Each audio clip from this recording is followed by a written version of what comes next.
Rasulullah bertanya kepada malaikat Jibril alaihissalam, "Wahai Jibril, apakah sama pintu-pintu neraka itu dengan pintu-pintu rumah kami?" Lalu malaikat Jibril alaihissalam menjawab, "Tidak, jika pintu-pintu itu terbuka, sebagian pintu lebih rendah ke bawah dari sebagian yang lain. Jarak dari satu pintu ke pintu yang lain adalah perjalanan selama 700 tahun. Setiap pintu neraka panasnya melebihi pintu yang ada di sampingnya dengan selisih 70 kali lipat."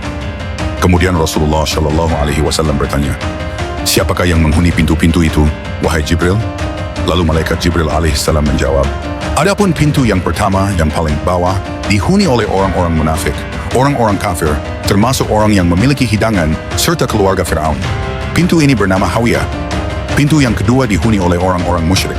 Pintu ini bernama Jahim. Pintu yang ketiga dihuni oleh orang-orang yang menyembah berhala. Pintu ini bernama Saqar. Pintu yang keempat dihuni oleh iblis dan para pengikutnya, serta orang-orang Majusi. Pintu ini bernama Lazha. Pintu yang kelima dihuni oleh orang-orang Yahudi. Pintu ini bernama Huthama.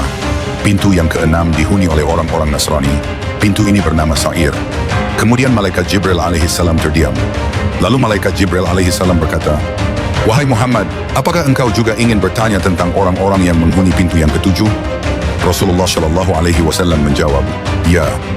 Maka malaikat Jibril alaihissalam berkata, "Wahai Muhammad, orang-orang yang menghuni pintu yang ketujuh adalah orang-orang yang telah melakukan dosa besar dari umatmu, yang mati sebelum sempat bertaubat."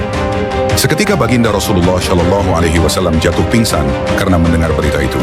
Setelah Rasulullah Shallallahu Alaihi Wasallam sadar dari pingsannya, beliau berkata, "Wahai Jibril, sungguh besar musibah yang menimpaku, dan aku sangat takut apabila di antara umatku dimasukkan ke dalam neraka." Maka malaikat Jibril alaihissalam berkata, "Ya, yaitu umatmu yang melakukan dosa-dosa besar."